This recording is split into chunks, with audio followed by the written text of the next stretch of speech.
Tal? Sean todos bienvenidos a una nueva clase. El día de hoy vamos a hablar acerca de las anemias hemolíticas. Muy bien. En la anterior clase dijimos que las anemias, ¿qué es una anemia? Una anemia es la disminución de la masa eritrocitaria, o sea, la disminución del número de glóbulos rojos, lo cual nos conlleva a una disminución de la hemoglobina. Muy bien. Al decir que hay una anemia hemolítica, como su nombre lo indica, hay un proceso de hemólisis, hay un proceso de lisis celular a nivel de glóbulos rojos. Entonces acá vamos a anotar, lisis celular. Esta lisis celular de glóbulos rojos obviamente va a aumentar la disminución de los glóbulos rojos y por ende va a llevar a una mayor disminución de la hemoglobina. Entonces esto es un círculo vicioso prácticamente. Dentro de las anemias hemolíticas tenemos una tríada que normalmente vamos a encontrar en la mayoría de estas anemias. Lo primero, obviamente, como dijimos, una disminución de la hemoglobina. La disminución de la hemoglobina nos va a llevar a un síndrome anémico. ¿Qué es lo que dijimos que es el síndrome anémico? El síndrome anémico es los signos y síntomas que aparecen, muy bien. Entonces, cuando la hemoglobina está baja, el primer signo que vamos a encontrar es una taquicardia. Posteriormente a esto, pacientes con palidez. Vamos a encontrar pacientes que están prácticamente con anemia, tienen astenia, adinamia, están muy débiles estos pacientes, muy bien. Segundo, al producir en la lisis celular, acá lo vamos a desglosar, cuando hacemos una lisis celular en los glóbulos rojos, se separa el grupo hemo de las globinas, muy bien. Entonces, el grupo hemo, por su parte, va a metabolizarse en biliverdina. Esta biliverdina termina siendo en el paciente o termina en un estado de bilirrubina indirecta. Entonces vamos a encontrar un paciente ictérico. Muy bien. Pacientes ictéricos por el aumento de la bilirrubina indirecta. Muy bien. Y por último, dentro de esta triada, hay en muchos casos de las anemias hemolíticas, la lisis celular, esta lisis celular se va a dar al nivel del bazo. Muy bien, esta lisis se va a dar a nivel del bazo o a nivel de vasos vasculares, a nivel vascular, muy bien. Pero las que se den a nivel del vaso van a producir una esplenomegalia. Una esplenomegalia va a ser el signo clínico que vamos a encontrar en estos pacientes. ¿Por qué? Porque la lisis se está dando a nivel del vaso. Vaso, lisis. Muy bien. Ok, entonces esta es una de las triadas prácticamente clásicas, como les llaman en los libros, o una triada que vamos a encontrar en estos pacientes. En todos estos pacientes vamos a encontrar diferentes aspectos generales. Uno de los primeros parámetros o aspecto general que vamos a encontrar, como les dije, es la hemoglobina baja. Pacientes con hematocrito disminuido también. Vamos a encontrar pacientes, en este caso quiero que entiendan, como hay una lisis celular, están muriendo los glóbulos rojos, prácticamente los maduros, en la médula ósea. En médula ósea vamos a encontrar que hay una hiperplasia eritroide, una hiperplasia eritrocitaria, muy bien. ¿Por qué? Porque médula ósea está interpretando que hay mucha muerte celular que debe compensar esto, muy bien, es el método de compensación, entonces hay una hiperplasia eritrocitaria. Esta hiperplasia eritrocitaria que nos va a llevar a que encontremos un aumento en el conteo de glóbulos rojos jóvenes, o sea, reticulocitos. Hay un aumento de reticulocitos. Como les indiqué, vamos a encontrar pacientes con la elevación de la bilirrubina indirecta. Y esta elevación de la bilirrubina indirecta también nos va a elevar las transaminasas. Puede elevar la TGO, la TGP. Y vamos a encontrar pacientes, en estos casos, que hagan, que formen litos pigmentarios. Muy bien. Sabemos que los pacientes que tienen litos, perdón, los litos normalmente en los pacientes van a ser de colesterol, pero sabemos que hay también otro tipo que son los pigmentarios. Estos pacientes van a presentar litos pigmentarios en vías biliares. Muy bien. Toda esta clínica es una clínica bastante general que se va a encontrar en estos pacientes que tengan una anemia hemolítica. Si hacemos un test de Coombs, el test de Coombs, cuando nos sale positivo, quiere decir que es una anemia hemolítica de tipo autoinmune. Muy bien, autoinmune. Y si miramos estos glóbulos rojos al microscopio, vamos a encontrar una alteración en la forma de los eritrocitos. ¿Qué dijimos que se llama la alteración en la forma? Poiquilocitosis. Vamos a encontrar poiquilocitosis. Entonces vamos a encontrar glóbulos rojos hematíes en formas semilunares, falciformes, vamos a encontrar en formas de diana, vamos a encontrar prácticamente diferentes formas ya en la microscopía. Que vamos a encontrar bajo la microscopía y también bajo la tinción, una policromatofilia, muy bien. La policromatofilia es una anormalidad en la tinción, muy bien. Como normalmente hacemos una tinción en hematíes, va a ser muy diferente a una tinción en un paciente con una anemia hemolítica. ¿Por qué? Porque esta tinción va a estar alterada, ya que estamos aumentando el conteo de reticulocitos. Y los reticulocitos se tiñen de diferente color que los glóbulos rojos maduros. Muy bien, hablemos de la clasificación. Vamos a hacer una clasificación a grandes rasgos para luego desglosarla. Entonces, dentro de la clasificación vamos a indicar que tenemos las anemias hemolíticas, y estas las vamos a dividir o subdividir en dos grandes grupos. El primer grupo van a ser las anemias hemolíticas congénitas, o hereditarias, muy bien. Y el segundo grupo en el que lo vamos a dividir va a ser en las adquiridas, anemias hemolíticas adquiridas. Muy bien. Dentro del grupo de las anemias hemolíticas congénitas, vamos a decir que todas estas anemias tienen un componente intracorpuscular. Muy bien. Intracorpuscular. ¿Qué quiere decir el componente intracorpuscular? Que esta falla genética, esta falla hereditaria va a estar dentro del hematíe, muy bien. No se va a dar la falla ni en el vaso, ni en ni en las arterias o venas, muy bien, ni en el componente vascular, simplemente se va a dar en el componente del hematíe o del eritrocito. Ok, entonces dentro de las anemias hemolíticas congénitas, primero vamos a tener a las membranopatías, las deficiencias que afectan a la membrana del glóbulo rojo, muy bien. El siguiente va a ser la deficiencia en las enzimas, deficiencia enzimática, en las enzimas de estos glóbulos rojos, muy bien, deficiencias enzimáticas. Y el tercero va a ser las hemoglobinopatías, deficiencias en la hemoglobina, hemoglobinopatías. Dentro del grupo de las hemoglobinopatías tenemos dos subgrupos. El primero va a ser una deficiencia cuantitativa, y el siguiente va a ser una deficiencia en la hemoglobina, pero de manera cualitativa. Muy bien. Dentro de las anemias hemolíticas adquiridas vamos a tener dos grupos igual, que son las anemias hemolíticas intracorpusculares, como les indiqué, las que tienen falla dentro del eritrocito del hematíe, intracorpusculares. Y la siguiente va a ser las anemias hemolíticas extracorpusculares, que ya tienen un componente o una deficiencia a nivel de de las arterias, de las venas, de los vasos o del bazo. Muy bien. Ok, continuemos entonces, desglosemos esto por partes. Hablemos primero de las anemias hemolíticas congénitas. El primer gran grupo que les dije son los que afectan a la membrana, las membranopatías.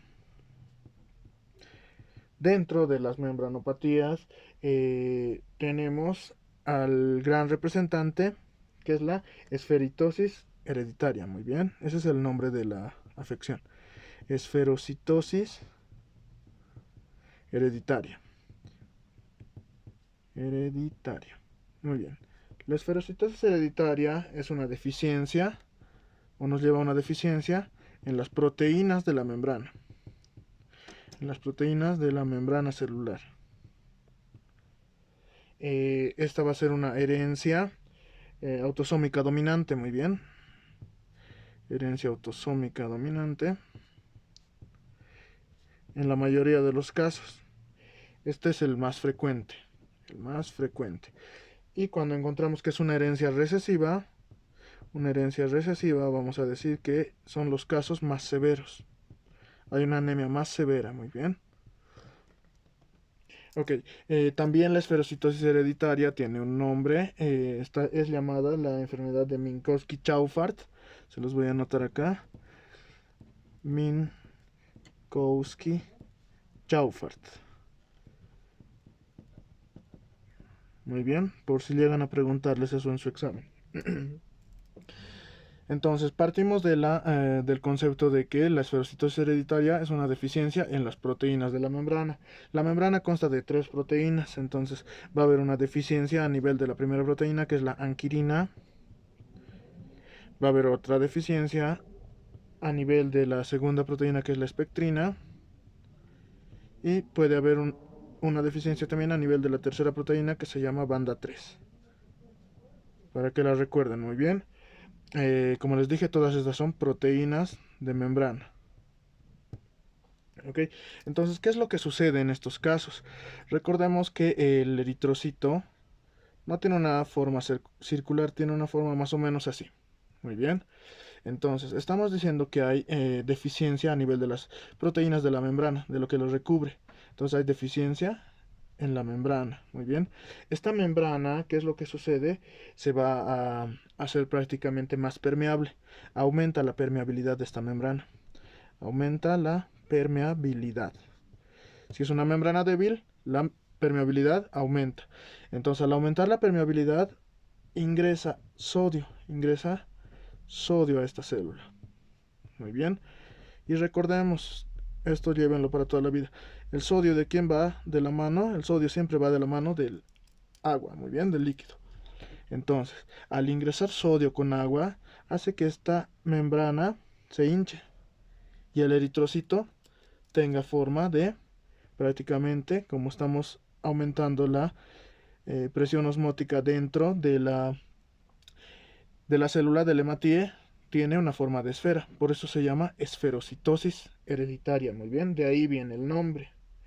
Entonces, estos al viajar hacia el vaso, estos eritrocitos cambiados de forma van a ser reconocidos como prácticamente cuerpos extraños. Los reconoce como extraños el vaso. Y al reconocernos como extraños hace una hemólisis. Entonces, volvemos hacia el inicio, a partir de donde comenzamos todo. Si hay hemólisis, va a haber ictericia. Estos pacientes nos van a presentar ictericia. Estos pacientes nos van a presentar la hemoglobina disminuida. La hemoglobina va a estar disminuida. Y en estos pacientes vamos a encontrar, ya que se está haciendo la hemólisis a nivel del vaso, una esplenomegalia. Entonces, ahí tenemos la explicación de la triada en esta primera membranopatía. Quiere decir que esta membranopatía es que hay una hemólisis, perdón, a nivel del vaso. Muy bien. Entonces, al ser una hemólisis a nivel del vaso, va a ser una hemólisis extravascular. No se está dando la hemólisis a nivel de los tejidos sanguíneos, sino a nivel del vaso. Muy bien. Ok, dentro de los laboratorios para hacer el diagnóstico podemos solicitar, obviamente vamos a solicitar la hemoglobina, vamos a ver cómo está el nivel de este. Vamos a encontrar que el BCM puede estar normal, el HCM también puede estar normal, el volumen corpuscular medio, la hemoglobina corpuscular media normal, pero la concentración de hemoglobina corpuscular media va a salir elevada. Muy bien, elevado. Esos son los parámetros en las formulitas que ya habíamos indicado en la anterior clase. En estos pacientes, como les dije, vamos a encontrar una esplenomegalia, perdón, vamos a encontrar ictericia, vamos a encontrar todo el síndrome anémico que nos conlleva la disminución de la hemoglobina, y para hacer un diagnóstico debemos solicitar un test de fragilidad osmótica. Test de fragilidad osmótica, donde vamos a colocar a los hematíes en una junto a una solución hipoosmótica, la cual vamos a ver si estos hematíes absorben a la solución, absorben su sodio y prácticamente se convierten en esferocitosis. Muy bien, si estos hematíes se vuelven en esferocitos.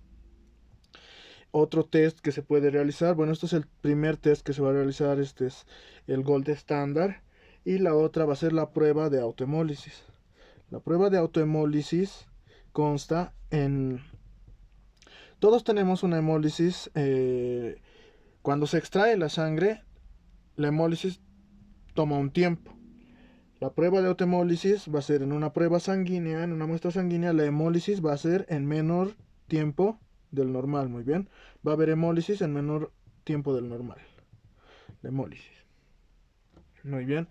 Entonces, el tratamiento de estos pacientes. El tratamiento de estos pacientes en los casos, mayormente se presentan casos de anemia leve. En los casos leves simplemente vamos a hacer una observación. Vamos a hacer la observación del paciente para que ésta no progrese. En el caso de haber un progreso, hacer una anemia moderada a severa, prácticamente deberíamos hacer una esplenectomía. ¿Por qué? Porque este vaso está haciendo una esplenomegalia. Entonces, en estos pacientes, el vaso va a estar más grande de lo normal. La hemólisis se está dando a nivel del vaso. Entonces, para que ya no aumente el cuadro de anemia, que no sea mucho más severo en estos pacientes, vamos a realizar una esplenectomía. Para realizar la esplenectomía hay unos cuantos criterios. Los criterios que hay son prácticamente que el paciente sea mayor a 4 años. ¿Por qué? Porque en pacientes menores a 4 años, hay una gran propensión, son más propensos estos pacientes, son más propensos los pediátricos menores a 4 años a una sepsis severa. Esta sepsis severa viene dada por las bacterias que vamos a conocerlas como los capsulados o encapsulados. ¿Qué son los encapsulados? Son bacterias que prácticamente van a hacer una sepsis severa en cuanto se haga la esplenectomía. En cuanto el paciente pierde el vaso, estos encapsulados son los que primero van a atacar a nuestro paciente. Muy bien. Entre estos grupos tenemos primero al neumococo, los neumococos, el meningococo y los estreptococos. Muy bien. Aparte de estos tenemos a la Haemophilus influenzae. Entonces, a estos pacientes hay que colocarles la vacuna contra estos. Los encapsulados son una lista grande, pero estos son los que tienen su vacuna. Muy bien, vamos a colocar al paciente una vacuna contra estos. Entonces ya sabemos el manejo. El manejo del tratamiento va a ser en casos de anemia moderada severa una esplenectomía, pero esta esplenectomía en pacientes mayores a 4 años por el riesgo de infecciones o sepsis severas por los encapsulados. Los encapsulados que tienen una vacuna van a ser el neumococo, el meningococo y el Haemophilus influenzae. Muy bien, se les coloca a estos pacientes la vacuna en cuanto se haga la esplenectomía. Pasemos al siguiente grupo de las anemias hemolíticas congénitas. El siguiente grupo viene siendo las deficiencias enzimáticas. Muy bien, entonces acá anotemos. Deficiencia enzimática. ¿Qué quiere decir este grupo? Vamos a tener deficiencia a nivel de las enzimas, y las dos principales enzimas son la glucosa 6-fosfato dihidrogenasa y también la piruvatoquinasa. Esta es la más frecuente, se los voy a anotar aquí. Es glucosa 6, fosfato dihidrogenasa. Esta es la primera enzima en la cual va a haber una deficiencia. La segunda enzima es la piruvatoquinasa. Piruvatoquinasa, muy bien. Muy bien, entonces, ¿cuál es el mecanismo por el cual va a actuar o vamos a ir a hemólisis en estos pacientes. Primero que nada acá notemos que esta es una herencia ligada al sexo, muy bien. Herencia ligada al sexo o al cromosoma X, muy bien. Ligada al sexo. Es una herencia autosómica dominante. Autosómica dominante. Muy bien. Entonces, al haber una deficiencia en la glucosa 6-fosfato dihidrogenasa, hay una deficiencia a este nivel, muy bien. Y recordemos que la glucosa 6-fosfato dihidrogenasa va o hace la vía de la pentosa fosfato. Va a la vía de la pentosa fosfato para producir glutatión. Muy bien. La vía de la pentosa fosfato también la conocen entre otros libros como la hexosa monofosfato. Si les preguntan pentosa fosfato o hexosa monofosfato es prácticamente la misma vía. Entonces, como está alterado a este nivel de la glucosa 6-fosfato dihidrogenasa, hay una alteración también en la vía de la pentosa fosfato y el glutatión tiende a caer. Al no haber glutatión, el glutatión bajo va a predisponer a que los hematíes o los glóbulos rojos prácticamente entren en un proceso de oxidación. Muy bien, y este proceso de oxidación los va a llevar a la lisis. Entonces, aquí se explica que hay una lisis. Al haber lisis, obviamente, este proceso va a disminuir la hemoglobina en nuestros pacientes, disminuir la cantidad de glóbulos rojos y toda la clínica que conllevan las anemias, ¿no es verdad? Muy bien, entonces acá para el diagnóstico, acá. Dijimos que el glutatión predispone a la oxidación, el glutatión disminuido predispone a la oxidación, perdón, esto a una lisis. Entonces la lisis, lo primero que vamos a decir, siempre está desencadenado por una oxidación. ¿En qué casos los pacientes presentan o aumentan la oxidación de los glóbulos rojos? En el caso de los pacientes que están sépticos, o pacientes que están acidóticos, muy bien, pacientes que están con mucha acidosis.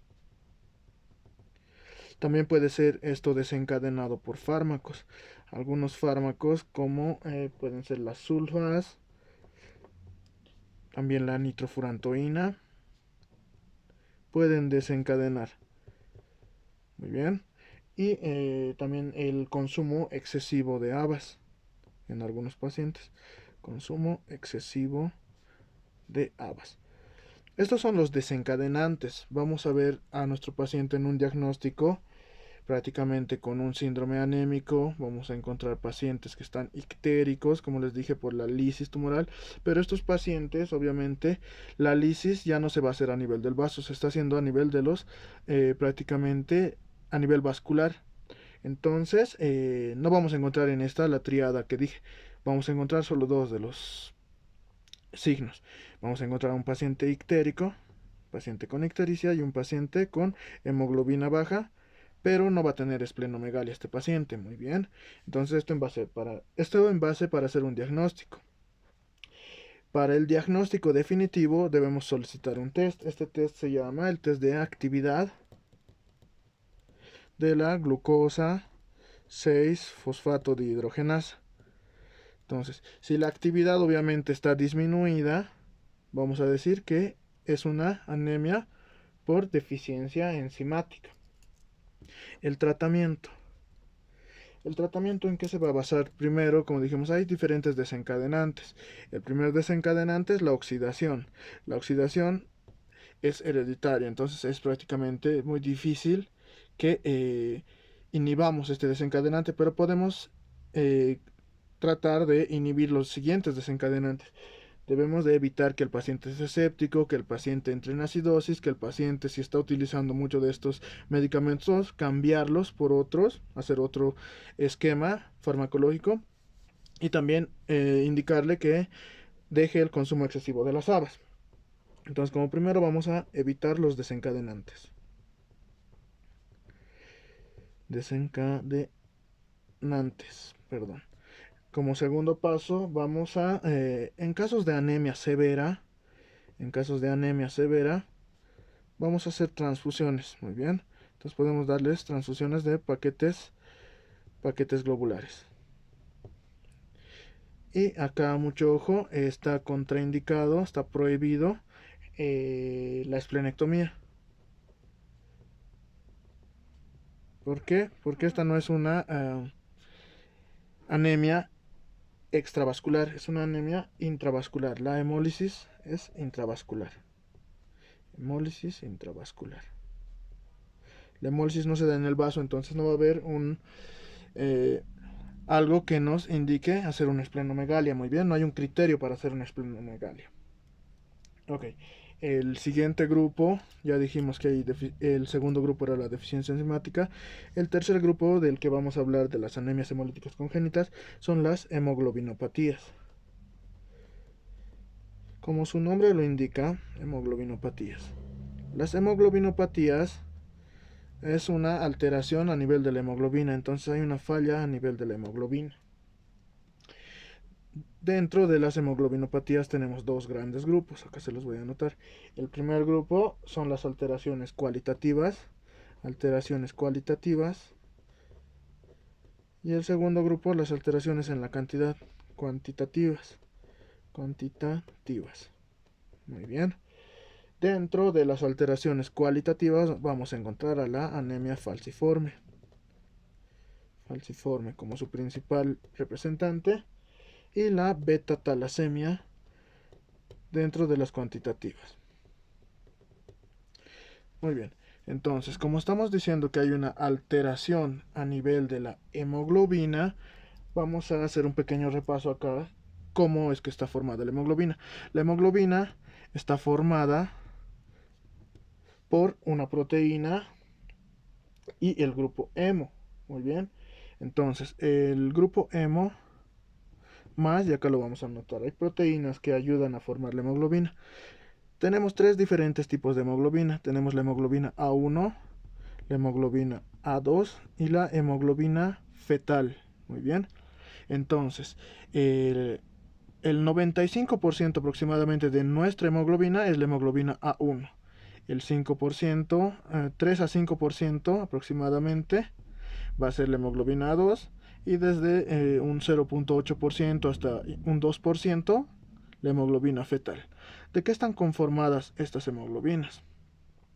Tienen diferentes proteínas, muy bien.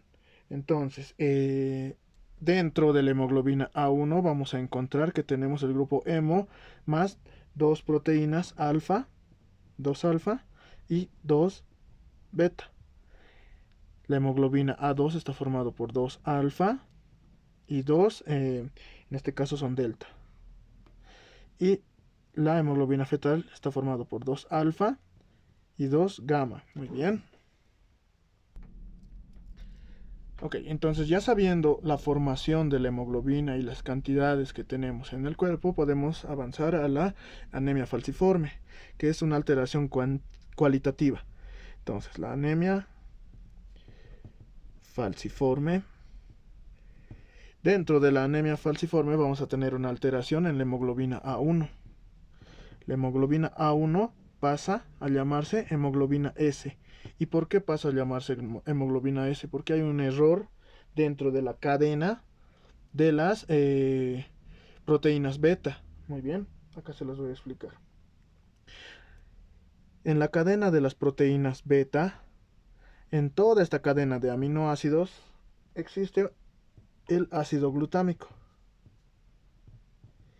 Normalmente, este ácido glutámico en esta cadena de aminoácidos va a intercambiarse por otro que se llama valina. Muy bien. Al intercambiarse el ácido glutámico por la valina, vamos a tener una prácticamente hemoglobina alterada, una proteína beta alterada. Entonces, la beta, ¿en dónde actúa? Únicamente en la hemoglobina A1. Y si esta está alterada, si la hemoglobina beta está alterada, nos va a cambiar esta hemoglobina. Ya no va a ser hemoglobina A1, se va a llamar una hemoglobina S. Esta es una hemoglobina errónea. Muy bien. Hemoglobina errónea. Esto todo, ¿por qué? Porque se ha cambiado parte de la cadena de aminoácidos, un ácido glutámico por una valina. Muy bien. Muy bien. Entonces, cuando decimos que la hemoglobina S ha aparecido, recordemos acá, la hemoglobina A1 normalmente nos produce eritrocitos de esta manera que llevan su hemoglobina prácticamente flotando encima de ella. La hemoglobina S, que es una hemoglobina errónea y está ahora en mayor cantidad, nos va a producir que esta hemoglobina, prácticamente la hemoglobina S, se va a precipitar, se va a lanzar, va a caer sobre el eritrocito y lo va a cambiar de forma, ¿ya? Va a ejercer un peso. Se llama precipitar, ¿ya? Entonces cambia la forma a una forma semilunar el eritrocito.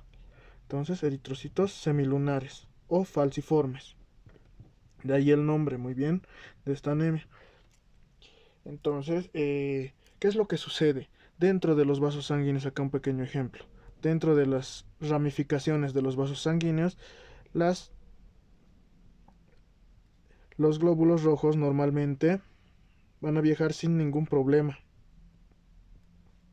¿Qué es lo que sucede con los falciformes o los semilunares, los eritrocitos falciformes? Al tener forma de semilunas, van a chocar. Muy bien.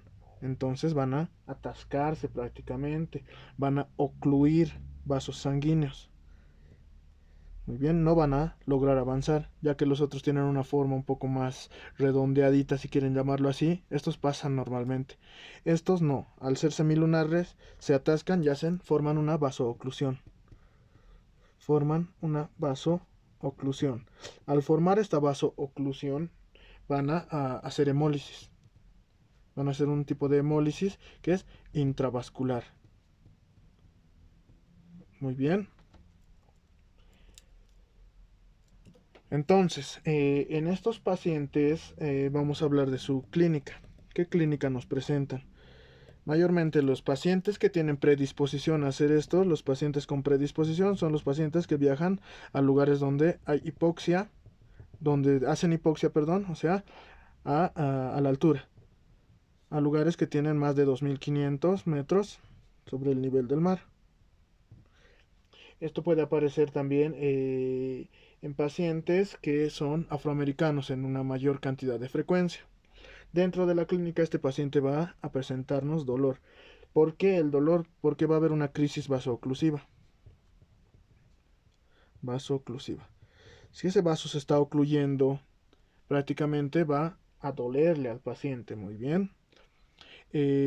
Vamos a hacer acá un infarto del vaso. El vaso se va a infartar y este se llama un infarto blanco. Este infarto blanco prácticamente, ¿qué es lo que nos hace? Nos hace una esplenectomía en el propio paciente. No la hacemos nosotros. Una esplenectomía. Muy bien. Y esto lo va a hacer el propio paciente. El paciente puede presentar osteomielitis en la clínica. Esto por la salmonella. ¿Qué es lo que les dije? En el caso de que hagamos una esplenectomía, las bacterias que van a aparecer son los encapsulados y la salmonela también es un encapsulado, pero recordemos que esta no tiene una vacuna para prevenirla como en la anterior eh, anemia, que podíamos prevenir meningococo, neumococo y Haemophilus influenzae con las vacunas. Al haber una esplenectomía no podemos prevenir la salmonela y esta puede hacer prácticamente una osteomielitis. Muy bien, va a ser una sepsis. Vamos a encontrar bajo el microscopio los hematíes en forma de semiluna. Muy bien. O los falciformes. Todo esto vamos a encontrar en este paciente. Aparte de la clínica que dijimos, vamos a encontrar en nuestro paciente ictericia por la hemólisis. Vamos a encontrar en este paciente hemoglobina disminuida. Mucho ojo. Y al haber una esplenectomía propia o un infarto del vaso, no vamos a encontrar una esplenomegalia. Muy bien. El tratamiento. ¿Cuál va a ser el tratamiento? Como dijimos, estos pacientes lo primero que van a venir es por el dolor también. Entonces podemos utilizar analgesia. Analgesia para el dolor. Prácticamente para apoyar que ya no haya una vasooclusión. ¿Qué es lo que debemos hacer? Aumentar el líquido en estas venas. Entonces vamos a hidratar a este paciente. Hidratar al paciente. ¿Esto para qué? Para que mejoremos esa crisis vasooclusiva. Muy bien, vamos a evitar esto. Podemos aumentar el plasma en este paciente.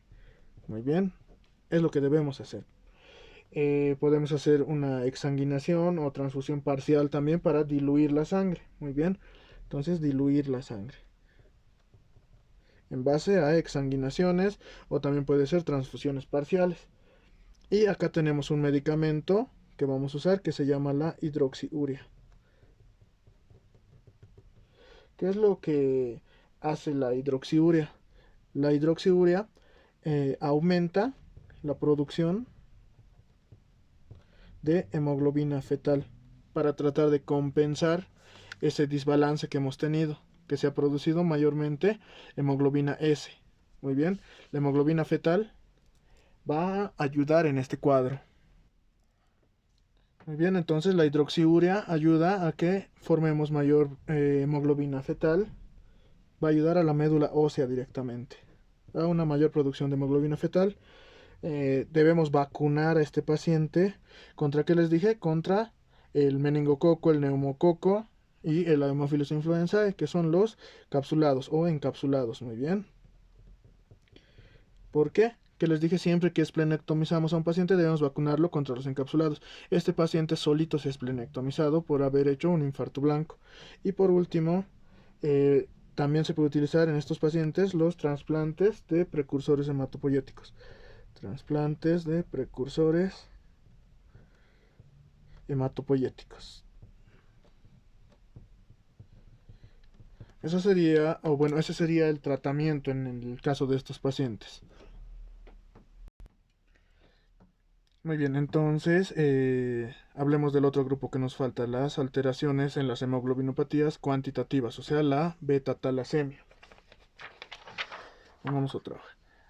Acá para recordarles, para que recordemos, dijimos que la hemoglobina está formada por el grupo hemo más la hemoglobina A1 está formada por dos proteínas alfa y dos beta. La hemoglobina A2 está formada por dos alfa y dos delta. Y la hemoglobina fetal está formada por dos alfa y dos gamma. ¿Por qué solo vamos a ver la alteración de las beta, o sea, las beta-talasemias? Existen alfa-talasemias, o teóricamente deberían existir. Pero ¿qué quiere decir una beta o una alfa-talasemia? Que no vamos a encontrar esta proteína. La beta-talasemia nos indica que no hay betaglobina. No existe betaglobina para formar la hemoglobina. Muy bien. Entonces, al no existir betaglobina, al no existir la betaglobina, prácticamente no vamos a poder formar hemoglobina A1. ¿Y qué dijimos? Que este es el 95% de la hemoglobina. Entonces, solo nos va a quedar o la hemoglobina A2 o la hemoglobina fetal. Muy bien. Para que entendamos por qué no puede haber alfa-talasemias, si tenemos una deficiencia, si no se producen las alfa-globinas, no vamos a poder formar ninguna de las hemoglobinas prácticamente y vamos a entrar, bueno, esto es incompatible con la vida misma, ¿no es verdad? Pero recordemos que los pacientes sí pueden vivir con hemoglobina fetal. Muy bien. Entonces, al no existir prácticamente la hemoglobina A1, la hemoglobina A1 no la tenemos. Tenemos una hemoglobina A2 que va a aumentar por ende y también la hemoglobina fetal que va a aumentar su cantidad por ende. Muy bien. Entonces, este cambio que vamos a tener dentro de la hemoglobina nos va a llevar a anemias muy, muy severas. Las anemias más severas van a encontrar en estos, ya en los pacientes con beta-talasemia. Anemias, perdón, acá me olvidé, muy severas. Entonces, al hacer una anemia muy severa, ¿qué es lo que hace prácticamente el cuerpo? La médula ósea comienza a trabajar en huesos que normalmente no producen o no realizan hematopoiesis, como por ejemplo ya produce hematopoiesis a nivel del cráneo, a nivel del cráneo. Entonces, cuando produce eritrocitos, prácticamente hemoglobina, hematopoiesis, la médula ósea a nivel del cráneo, ya nos presenta parte de la clínica de estos pacientes. Como les dije, estos pacientes prácticamente van a hacer un cráneo en cepillo. Acá se llama eso, cráneo en cepillo. La forma normal del cráneo, lo que es en la radiografía lo vemos como liso. Acá se los voy a hacer un pequeño dibujito. Perdón, no dibujo muy bien, pero imaginemos que este es un cráneo, muy bien. Normalmente el cráneo es liso, como podemos ver. Acá le vamos a llamar cráneo en cepillo. ¿Por qué? Porque van a comenzar a crecer alteraciones óseas. Muy bien. Para hacer una mayor hematopoiesis, para tratar de compensar que no tenemos la hemoglobina A1. Estos pacientes en su clínica vamos a encontrar prácticamente también úlceras a nivel de miembros inferiores. Úlceras en miembros inferiores. En estos pacientes vamos a encontrar a nivel de la microscopía que va a ser muy microcítica esta anemia. Muy microcítica. Vamos a encontrar tipo de los glóbulos rojos van a encontrarse como dianocitos. Muy bien. Estos glóbulos rojos, nuestros glóbulos rojos, van a tener una forma de diana. Muy bien. Las dianas, recuerden que eso es en arquería, en tiro al blanco, lo demás, van a tener esta forma. El diagnóstico, ¿cómo vamos a hacer de estos pacientes? Vamos a tener pacientes prácticamente que van a tener, que es lo que dijimos, muy aumentada la hemoglobina fetal. Entonces, la prueba, el test que se hace se llama hemoglobina electroforética. En la hemoglobina electroforética podemos hacer un conteo de estas hemoglobinas y vamos a ver que la hemoglobina fetal está muy aumentada. Olvidé decirles que igual en el anterior caso, en la anterior hemoglobina, el diagnóstico vamos a hacerlo con este estudio, con la hemoglobina electroforética. ¿Por qué? Porque vamos a encontrar en el otro estudio acá, para recordarlo, que la hemoglobina S igual está muy aumentada. Muy bien. Esto para la otra anemia. La anemia que ya habíamos visto. Muy bien. Entonces, ¿qué vamos a hacer como tratamiento en estos pacientes? El tratamiento de estos pacientes, como es una anemia muy severa, prácticamente necesitamos transfusiones.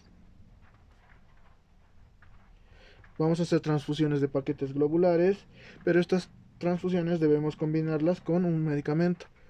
Esto le vamos a aumentar deuteroxamina. Muy bien.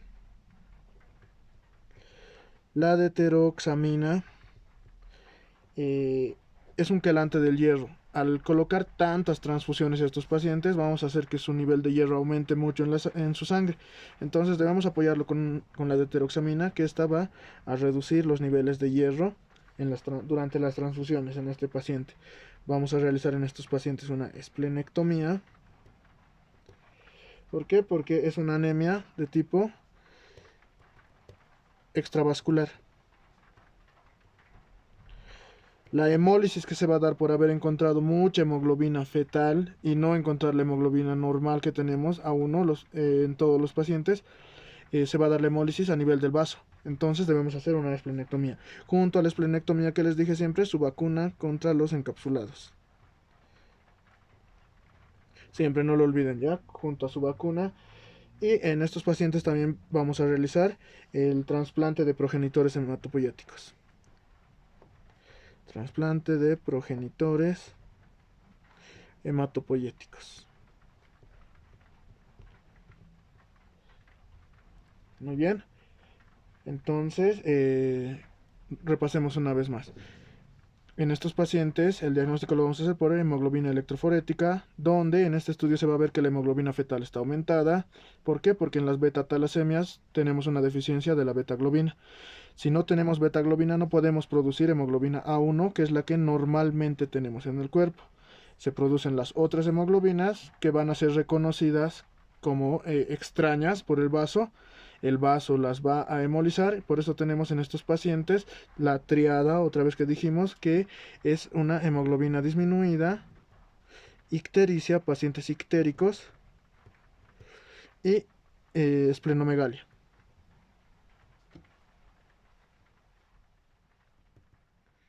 Muy bien. Entonces pasemos al otro grupo que dijimos que son las anemias hemolíticas adquiridas. Acá. Las anemias hemolíticas adquiridas dijimos que se desglosan en dos subgrupos, que son las extracorpusculares.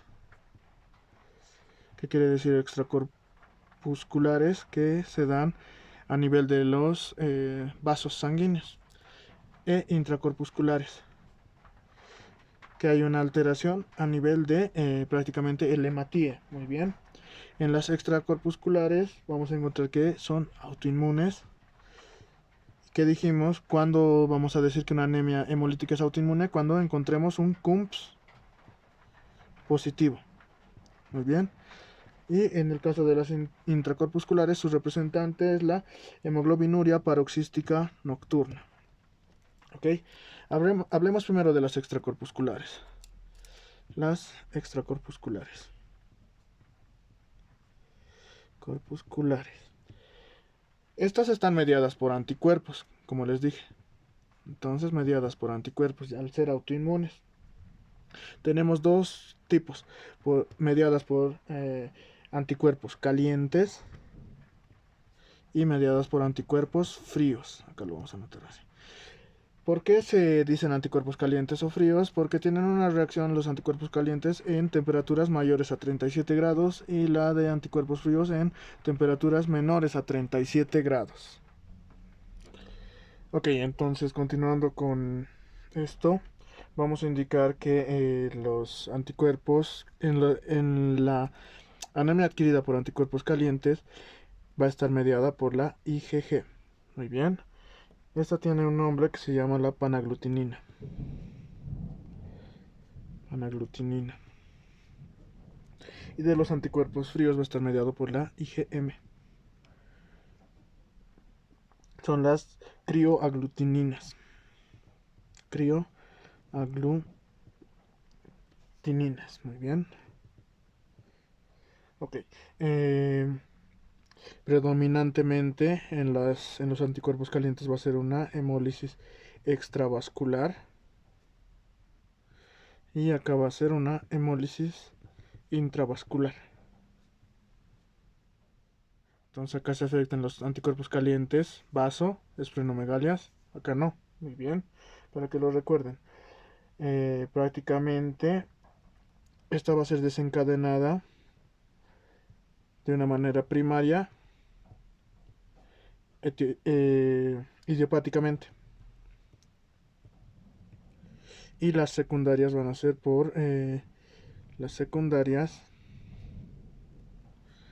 por lupus eritematoso sistémico, puede ser por leucemias, por el síndrome de Evans. El síndrome de Evans es una anemia hemolítica más una plaquetopenia. Muy bien. Y en este otro caso van a estar desencadenadas por las infecciones por micoplasma, por el virus de Epstein-Barr. ¿Ok? Entonces, estas, al ser anemias hemolíticas, vamos a encontrar toda la clínica que normalmente ya estábamos diciendo y vamos a hacer su tratamiento en base a esta. El tratamiento en las que están mediadas por anticuerpos calientes, el tratamiento va a ser en base a inmunosupresores o corticoides en sí, porque es sensible a los corticoides. Muy bien. Y en el caso de los anticuerpos fríos no es tan sensible a los corticoides. Se puede utilizar en el tratamiento pero directamente utilizaríamos el rituximab. Muy bien. El tratamiento en la que está mediada por anticuerpos fríos va a ser por la rituximab.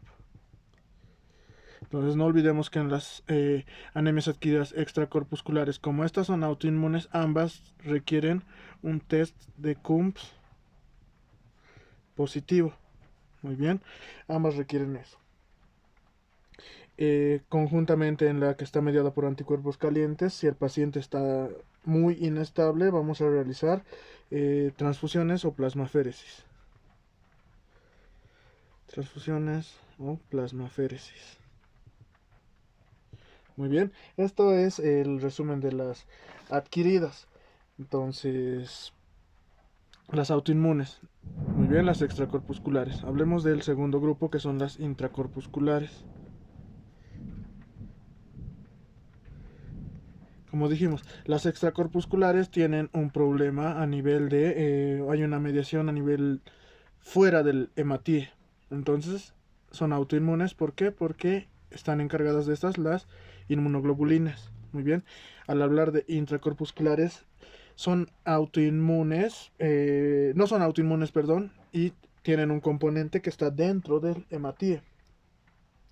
Como les dije, dentro de las intracorpusculares vamos a hablar de la hemoglobinuria paroxística nocturna.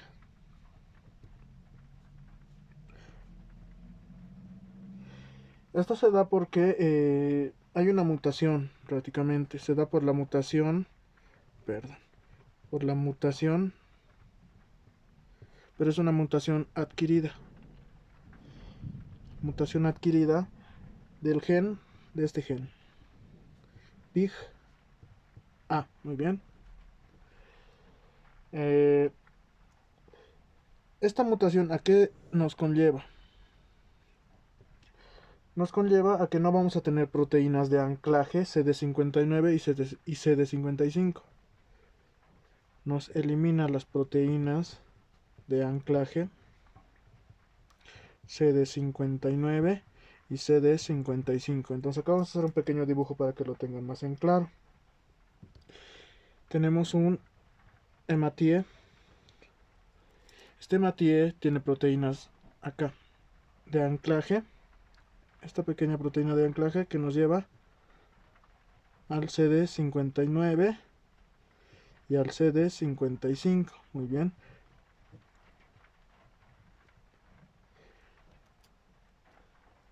El CD59 y el CD55 son glicoproteínas. Muy bien.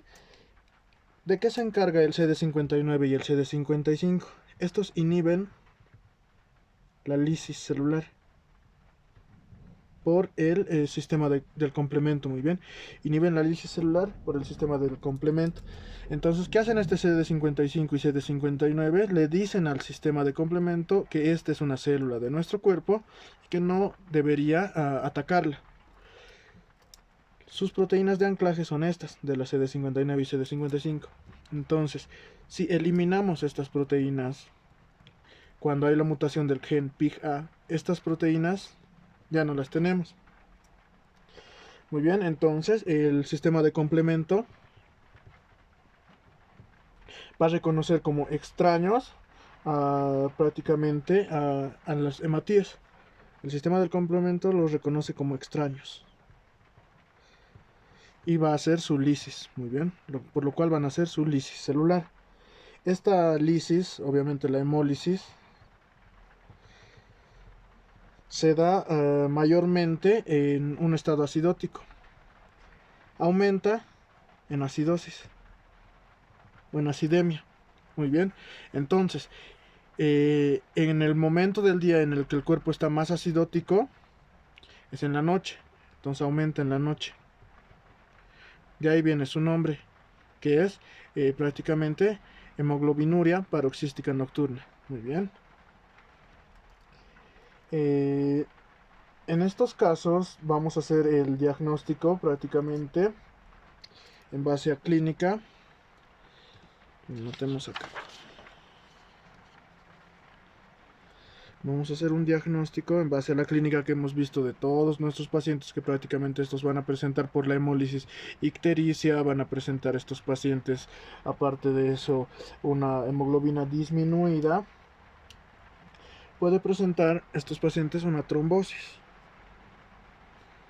Y esta trombosis va a producirnos un síndrome de Budd-Chiari o Budd-Chiari, como quieran decirlo. Este síndrome de Budd-Chiari prácticamente hace una obstrucción al flujo venoso del hígado. Entonces así es como podemos distinguir este síndrome. Y también vamos a encontrar pacientes que van a llegar con pancitopenia. Como dijimos, la hemoglobina disminuida, glóbulos rojos, serie roja disminuida, serie blanca disminuida y también las plaquetas disminuidas. Muy bien. El diagnóstico vamos a hacerlo en base a una a un estudio que se llama citometría de flujo. Citometría de flujo. Muy bien. Prácticamente esta citometría de flujo nos va a realizar un conteo de los glóbulos rojos, de los eritrocitos, más su CD59 y su CD55. Obviamente va a salir esto disminuido en el caso de que este paciente sí tenga una hemoglobinuria paroxística nocturna. ¿Por qué? Porque va a tener una mutación del gen PIHA que les dije, y este va a inhibir las proteínas de anclaje de estas dos glicoproteínas. Muy bien. Entonces hablemos de, bueno, antes de hablar del tratamiento, acá un pequeño recordatorio. Existían dos tests antes de este, el test de Ham y el test de la sacarosa. Muy bien. Pero ya fueron reemplazados, son los antiguos, por la citometría de flujo. Entonces, en cuanto al tratamiento, el tratamiento va a ser en base a inhibir a las proteínas del complemento. Como ya sabemos que las proteínas del complemento son las que están atacando, podemos dar el eculizumab. Este es un anticuerpo monoclonal que les dije que se va a encargar prácticamente de inhibir al sistema del complemento, o sea, inhibe las proteínas del complemento. Inhibe proteínas del complemento. Así ya no va a haber una hemólisis al reconocerlos como extraños, por haber perdido o por no contar con las proteínas que fijan al CD59 y al CD55. Y lo mismo en casos de que el paciente esté con una anemia severa, vamos a hacer una transfusión de paquetes globulares. Transfusiones, muy bien. Entonces, eso es el resumen de anemias hemolíticas. Acá les voy a anotar otras anemias hemolíticas que podemos encontrar, pero son las anemias hemolíticas microangiopáticas. Hemolíticas microangiopáticas. Como su nombre lo indica, son por microangiopatías. Muy bien. O sea, la disminución en el calibre de los vasos. Muy bien. Prácticamente el síndrome hemolítico urémico, esto va a ser en pacientes pediátricos, lo que nos va a producir hemólisis.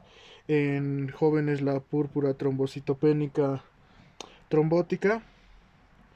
También en las pacientes gestantes vamos a encontrar el síndrome de HELP, que igual nos produce hemólisis. Y las coagulaciones intravasculares diseminadas. Todos estos pueden producir anemias hemolíticas. ¿Por qué? Porque producen hemólisis. Muy bien. Entonces, con esto habríamos concluido el tema.